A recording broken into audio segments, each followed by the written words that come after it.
এখানে দুটি regression equation দেওয়া আছে। প্রথমটি হচ্ছে the regression equation of Y on X, এখানে দেওয়া আছে ওয়াই ইকুয়াল 0.784 প্লাস 0.8x। দ্বিতীয়টা বলছে the regression equation of X on Y, X equal 1.646 plus 3.2y। এখন বলছি ক্যালকুলেশন অফ কোরিলেশন কোএফিসিয়েন্ট।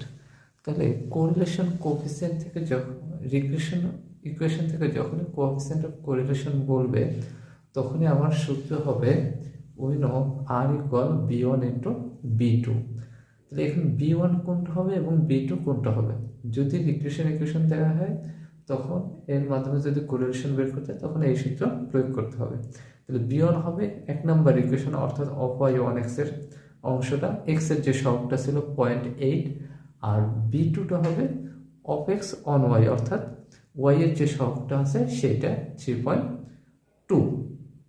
তাহলে এখন আমরা মান বসাই রুট ওভার 0.8 ইন্টু 3.2 b1 এবং b2 এর মান, এরপর দুইটা গুণ করলে আসে রুট ওভার 2.56।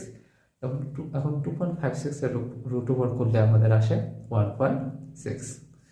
আশা করি আমরা বুঝতে পারছি।